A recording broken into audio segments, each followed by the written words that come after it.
নতুন একটা anime movie যেটার নাম হচ্ছে লুক ব্যাক। আমি জানি না তোমাদের মধ্যে কত মানুষ এটা দেখেছো। এটা এই বছরের মাঝামাঝি সময় আসার কথা ছিল। আমি এটার জন্য অনেক অপেক্ষা করছিলাম, কিন্তু এটা আসতে অনেক দেরি করলো। এমনি তো জাপানের থিয়েটারে আসার অনেক পরেই হয়তো ওয়েবসাইট বা অন্যান্য জায়গাগুলোতে আসে, যার কারণে এটা দেখতে অনেক দেরি হয়ে গেছে। তবে হ্যাঁ, এটা দেখে শেষ করে ফেললাম এবং দেখার পরে আমার যেটা মনে হচ্ছে সেটা হচ্ছে this is what we called an absolute cinema. দুই বান্ধবীর অসাধারণ সুন্দর বন্ধুত্ব নিয়ে একটি চমৎকার গল্প। যারা রোমান্টিক স্টাফ দেখতে দেখতে অনেক বিরক্ত হয়ে গেছে, একটু ফ্রেন্ডশিপ নিয়েও কিছু দেখতে চাও, তারা এটা দেখো।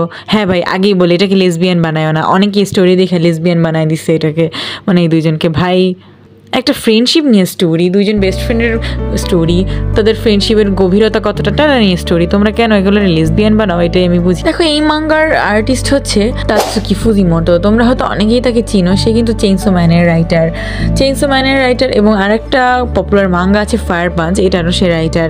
সো সে সাধারণত এই ধরনের অ্যাকশন জিনিস লিখলেও আমরা এবার একটা ডিফারেন্ট জিনিস দেখতে পাচ্ছি। লুকব্যাকের মধ্যে কিন্তু তোমরা আবার অ্যাকশন ট্যাকশন খোঁজো না, এটা এই ধরনের না। এটা মেনলি একটা স্লাইস অফ লাইফ জনরার আর কি, অ্যানিমে মুভি। সো সে যে আরও সফট জিনিস, সুন্দর জিনিস, সবসময় অ্যাকশন টাইপের জিনিস না হয় অন্য কিছুও লিখতে পারে, এই মুভিটাই হচ্ছে তার সব থেকে বড় প্রমাণ। এটা একটা অসাধারণ অনশেট মাঙ্গা ছিল, যেটার অ্যানিমেশন ভার্সন দেখে তোমরা পুরো ফ্যান হয়ে যাবা। And this is what we called an genius also. এই অ্যানিমে মুভিটার প্লট নিয়ে কথা বলে, এখানে আমাদের মেইন ক্যারেক্টার ফুজিনো, সে একটা মাঙ্গা আর্টিস্ট ছিল। সে তার স্কুলের 4th গ্রেড স্টুডেন্ট ছিল এবং সে প্রতিদিন একটা 4 প্যানেলের মাঙ্গা স্লট বানাতো, যেটা তার স্কুলের যে ম্যাগাজিন থাকতো সেখানে আপলোড হতো এবং মানে সবাই পড়ে মজা পড়তো। কিন্তু তারই একটা ক্লাসমেট ছিল, যে মেয়েটার নাম ছিল কিয়োমোতো। সে একবার এরকম ধরনের একটা মাঙ্গার স্লটের কি আপলোড করে এবং তারটা দেখে সবাই অনেক বেশি খুশি হয়ে যায়, কারণ তার মাঙ্গাটা অনেক বেশি ডিটেলড এবং অনেক সুন্দর ছিল।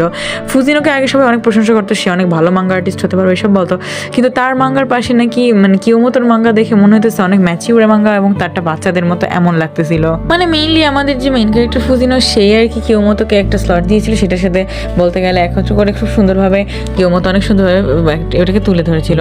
তো আমরা এটাও জানতে পারি যে কিয়োমোতো নাকি কখনো স্কুলে আসে না, একদম ইন্ট্রোভার্ট ধরনের। তো এইসব আর কি দেখে আর কি ফুজিনোর অনেক মানে যারে বলে জেলাসি হয়, কারণ ওর থেকে এত ভালো করে মাঙ্গা আর্ট করতেছে, এই মেয়েটি স্কুলে আসে না, কখনো কারোর সাথে মিশে না, এমন একটা মেয়ে কীভাবে ওর থেকে ভালো করতে পারে?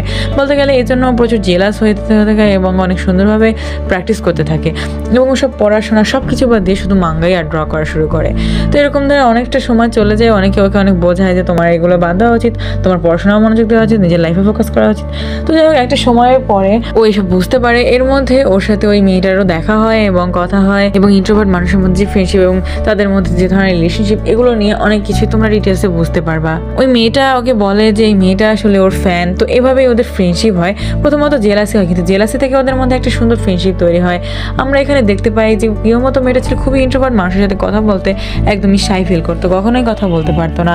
কিন্তু তারপরও কীভাবে তারা ধীরে ধীরে লাইফে আগায় এবং শেষ পর্যন্ত কি হয়, এগুলো নিয়েই স্টোরিটা তৈরি হয়েছে। মেইনলি মুভিটা থেকে না আমরা অনেক কিছুই আসলে শিখতে পারি।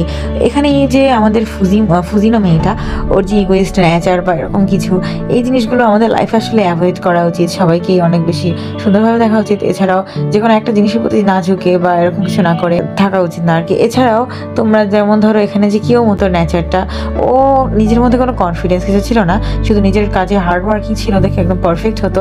সো যেরকম ঘর কোনো হয়ে একদম মানে শাই ফিল করতো, এরকম যে আচরণগুলো, এগুলো আমাদের লাইফ থেকে কিন্তু সরানো উচিত।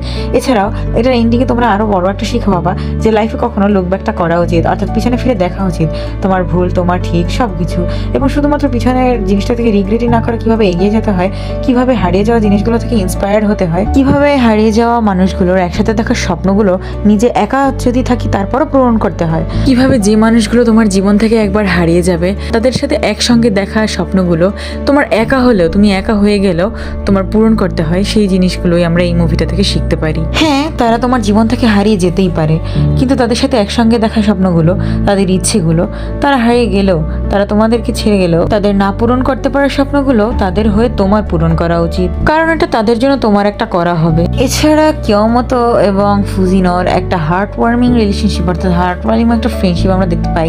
সাধারণত দেখা যায় আমরা যখন একদম ছোট থাকি, ছোটবেলার ফ্রেন্ডশিপটা সব থেকে বেশি ক্লোজ হয়।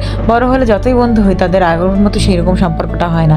সেই জিনিসটা এখানে আমরা সুন্দরভাবে একটা প্রতিফলন দেখতে পাই যে দুজনের মধ্যে ছোটবেলা থেকে যে সেরকম একটা পুরো হার্ট ওয়ার্মিং একটা ফ্রেন্ডশিপ, একটা ট্রু বন্ড, এই জিনিসটা আমরা এখান থেকে শিখতে পারি। শুধুমাত্র জেলাসির থেকে নিজে ইমপ্রুভমেন্ট আছে কতটা জরুরি লাইফে এই সম্পর্কে তোমরা বুঝতে পারবা।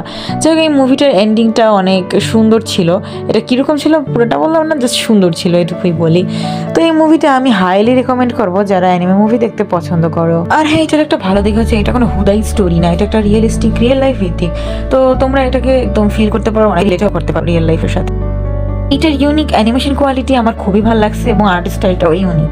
আর তোমরা তো জানোই যে চেইনসো ম্যানের যে রাইটার অর্থাৎ ফুজিমোটো, সে অনেক ইউনিক সুন্দরভাবে লেখে, একদম সিনেমাটিক ওয়েতেই সে লেখে। আর এটাও তো একই রকম জিনিস, এটার ব্যাকগ্রাউন্ড মিউজিক সব মিলে এত সুন্দরভাবে দেখাইছে। তোমরা হুদাই খালি মুভিটা দেখবা না, প্রত্যেকটা মোমেন্ট প্রত্যেকটা জিনিস ফিল করবা। তো প্রত্যেকটা যে ওদের ফিলিংসের মোমেন্ট, ওরা একসাথে হাসে খেলে দৌড় দেয় যাই করে, এগুলো তোমরা ফিল করতে পারবা, মিউজিকের সাথে রিলেট করতে পারবা এবং আর্ট স্টাইলটার সাথে একটা অন্যরকম কানেকশন তোমাদের তো তৈরি হবেই পুরো অ্যানিমেটের সাথে। মুভিটা সম্পর্কে আমার পার্সোনাল ওপিনিয়ন দিলে এই মুভিটা খুবই সুন্দর, তো অবশ্যই এই মুভিটাকে আমি আমার পার্সোনাল রেটিং দিলে তো 8.5 দিতাম। এটা ছাড়া যদি একটা কথা বলি, সেটা হচ্ছে এই মুভিটাতে একটু ছোট সমস্যা আমি মনে করছি, সেটা হচ্ছে মুভিটা যদি একটু বড় হতো, ওদের যে প্রত্যেকটা মোমেন্ট সব কিছু আর একটু বিস্তারিত দেখাতো, আমার কাছে মনে হতো কি আর একটু বেশি ভালো লাগতো। যেমন এটা দেখে অনেকে কান্নাই করে দিছে, যেটা আমি করিনি। এটা অনেক ইমোশনাল, আগেই বলে রাখি, সুন্দর ইমোশনস আছে, অনেক সুন্দরভাবে ফুটিয়ে তুলছে।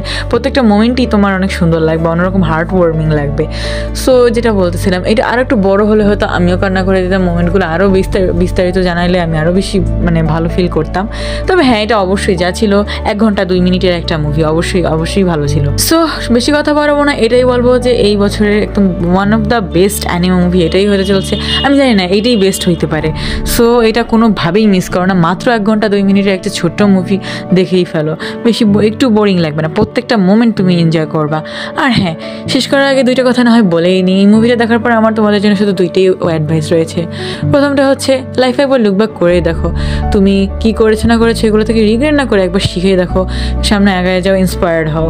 আর দ্বিতীয় কথাটা হচ্ছে, তোমরা জানো না যে মানুষের জীবন কিন্তু অনেক শর্ট, তো কখন কাকে হারিয়ে ফেলবা কিছুই জানো না। যতটুকু সময় তোমরা তোমার ফ্রেন্ড, তোমার ফ্যামিলি, তোমার যারা কাছের আছে তাদের সাথে স্পেন্ড করতেছো, ফুলফিলভাবে স্পেন্ড করো। কি দরকার এত জেলাসির, অ্যারোগেন্টের বা ইগোইস্ট হওয়ার বা কিছু হওয়ার? সবসময় ফুলফিল নিজের লাইফটাকে এনজয় করা এবং যখন কাছের মানুষগুলোর কাছে, ভালোবাসা মানুষগুলোর কাছে আছো, তাদের সাথে খুব সুন্দরভাবে সময়টা পার করো আর কি। যে কখনোই ঝামেলা করে সময়টা নষ্ট করো না।